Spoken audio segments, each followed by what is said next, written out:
தமிழொலி நேயர்களுக்கு வணக்கம். இன்றைய மதிய நேர பிரதான செய்திகள். முதலில் தலைப்பு செய்திகள். பிள்ளையான் திடீரென கைது செய்யப்பட்டமைக்கான காரணம் என்ன? போலீசார் வெளியிட்ட தகவல். இலங்கையில் அச்சுறுத்தலுக்கு உள்ளாகும் பாடசாலை கல்வி விடுக்கப்பட்டுள்ள எச்சரிக்கை. இளம்பெண்ணை கொடூரமாக கொலை செய்த நபர். யாழில் போலீசார் துரத்தியதால் வீட்டின் மதிலை உடைத்த டிப்பர் வாகனம் விபத்து. வீதி தடுப்பில் ஏற்பட்ட விபத்து, போலீஸ் அதிகாரி உயிரிழப்பு. சிஐடியிலிருந்து வெளியேறிய கெகலிய. கல்வி அமைச்சு வெளியிட்டுள்ள முக்கிய அறிவிப்பு. ஏற்பட்டுள்ள சிக்கல், ஓய்வூதியதாரர்களுக்கு வெளியான அறிவிப்பு. நாட்டில் இன்று பலத்த மழை பெய்யும் வாய்ப்பு, எச்சரிக்கும் வளிமண்டலவியல் திணைக்களம். தொடர்பான விரிவான செய்திகள். தமிழ் மக்கள் விடுதலை புலிகள் கட்சியின் தலைவரும் முன்னாள் அமைச்சருமான சிவனேசதுரை சந்திரகாந்தன் நேற்று திடீரென கைது செய்யப்பட்டமைக்கான காரணத்தை போலீசார் வெளியிட்டுள்ளனர். கிழக்கு மாகாண பல்கலைக்கழகத்தின் உபேந்திரரான பேராசிரியர் சிவசுப்பிரமணியம் ரவீந்திரநாத் கடத்தப்பட்டு காணாமலாகியமை தொடர்பில் குற்றப்புலனாய்வு திணைக்களத்தினால் முன்னெடுக்கப்படும் விசாரணைகளுக்கு அமைவாக போலீஸ் ஊடக பேச்சாளர் அலுவலகம் இதனை தெரிவித்துள்ளது. மட்டக்களப்பில் உள்ள அவரது கட்சி அலுவலகத்தில் வைத்து கைது செய்யப்பட்ட நிலையில் பிள்ளையான் தற்போது கொழும்பிற்கு அழைத்து வரப்பட்டுள்ளதாக தெரிவிக்கப்பட்டுள்ளது. ஈஸ்டர் கொண்டு தாக்குதலுடன் தொடர்புபடுத்திய பிள்ளையான் கைது செய்யப்பட்டுள்ளதாகவும் சமூக வலைதளங்களில் நேற்றைய தினம் தகவல்கள் வெளியாகியிருந்தன. இந்நிலையில் பிள்ளையானின் காரணத்தை போலீஸ் ஊடக பிரிவு வெளியிட்டுள்ளது. இதேவேளை பிள்ளையான் கைது செய்யப்பட்டதை தொடர்ந்து மட்டக்களப்பு களுவாஞ்சிக்குடியில் பட்டாசு கொளுத்தி மகிழ்ச்சி வெளியிடப்பட்டுள்ளது.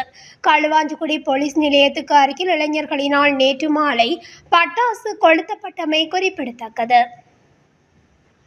நாடு முழுவதும் உள்ள பாடசாலைகளில், குறிப்பாக நகர்ப்புற தேசிய பாடசாலைகளில் காப்போது உயர்தர பாடத்திற்கான ஆசிரியர்களின் கடுமையான பற்றாக்குறை குறித்து இலங்கை ஆசிரியர் சங்கம் எச்சரிக்கை விடுத்துள்ளது. பல்கலைக்கழக நுழைவுக்கு தயாராகும் ஆயிரக்கணக்கான மாணவர்களின் கல்வித்தரத்தை அச்சுறுத்தும் கடுமையான நெருக்கடி என்று ஒன்றிய செயலாளர் ஜோசப் ஸ்டாலின் இந்த நிலைமையை விவரித்துள்ளார். கல்வித்துறையில் உள்ள சுமார் 30,000 ஆசிரியர்கள் பற்றாக்குறை இருப்பதாக தொடர்ந்து கூறப்பட்டு வந்தாலும் பற்றாக்குறையை நிவர்த்தி செய்ய எந்த ஒரு உறுதியான திட்டத்தையும் செயல்படுத்த அரசாங்கம் தவறிவிட்டது. கொழும்பு போன்ற நகரங்களில் உள்ள தேசிய பள்ளிகள் கடுமையாக பாதிக்கப்படுகின்றன.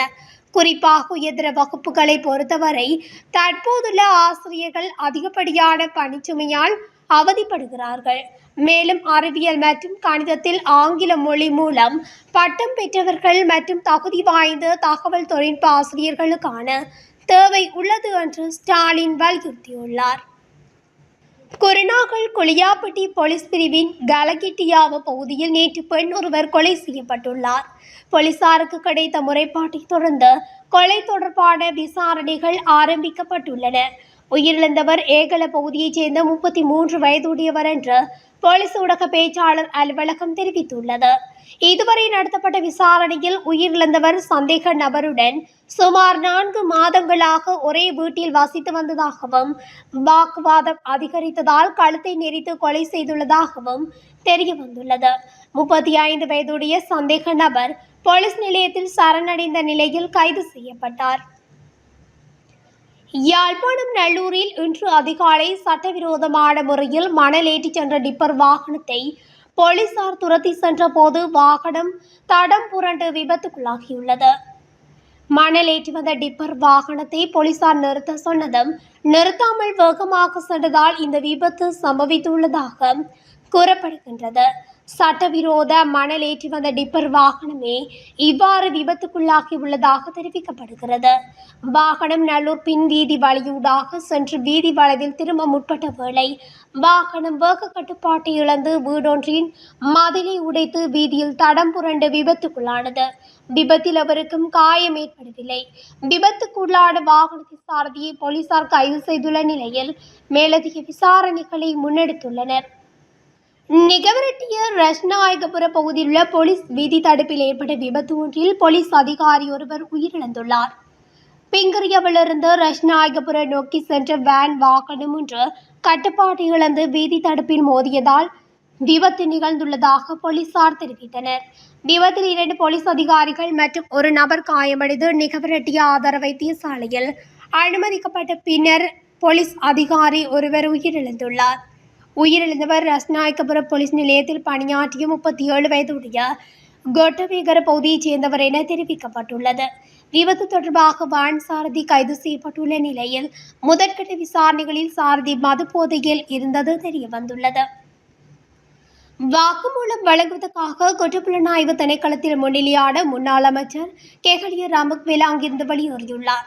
முன்னாள் அமைச்சர் கெஹலிய ரம்பக்வெல இன்று காலை குற்றப்புலனாய்வு திணைக்களத்தில் முன்னிலையாகினார். தரமற்ற இம்யூனோகுளோபுலின் இறக்குமதி குற்றச்சாட்டு தொடர்பான அறிக்கையை வழங்குவதற்காகவே சிஐடியில் முன்னிலையாகியுள்ளதாக தெரிவிக்கப்பட்டுள்ளது. கடந்த வருடம் பிப்ரவரி மாதம் தரமற்ற இம்யூனோகுளோபுலின் குப்பிகளை இறக்குமதி செய்வதில் ஆதரவாக இருந்தார் எனும் குற்றச்சாட்டில் குற்றப்புலனாய்வு பிரிவினர் அவரை கைது செய்திருந்தனர். பின்னர் கெஹலிய மற்றும் பல சந்தேக நபர்கள் பிணையில் செல்ல அனுமதிக்கப்பட்டிருந்தமையும் குறிப்பிடத்தக்கது. நடைபெற்று முடிந்த தரம் 5 புலமை பரிசில் பரீட்சை பெறுபவர்களின் அடிப்படையில் தரம் 6க்கான விண்ணப்பங்களை இணைய வழியில் விண்ணப்பிக்க முடியும் என அறிவித்தல் வெளியாகியுள்ளது. குறித்த விடயங்கள் கல்வி அமைச்சு வெளியிட்டுள்ள அறிக்கையில் தெரிவிக்கப்பட்டுள்ளது. அதன்படி விண்ணப்பங்களை இன்று முதல் ஏப்ரல் 30 வரை G6 application.moe.government.lk என்ற இணையதளம் மூலம் சமர்ப்பிக்கலாம். அதிகபட்சமாக 3 பாடசாலைகளுக்கு மேன்முறையீடுகளை சமர்ப்பிக்க முடியும் என்று கல்வி அமைச்சு தெரிவித்துள்ளது.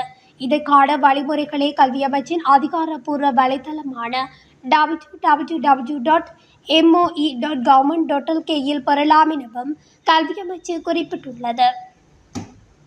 ஓய்வூதிய திணைக்களத்தின் ஓய்வு பெற்றோர் தகவல் நிர்வகிக்கும் கணனி கட்டமைப்பில் தொழில்நுட்ப கோளாறு ஏற்பட்டுள்ளதாக அதிகாரிகள் தெரிவித்துள்ளனர். எனினும் இன்று திட்டமிட்டபடி ஓய்வூதியம் வழங்க முடியும் என ஓய்வூதிய திணைக்களத்தின் பணிப்பாளர் KGR ஜேனா தெரிவித்துள்ளார்.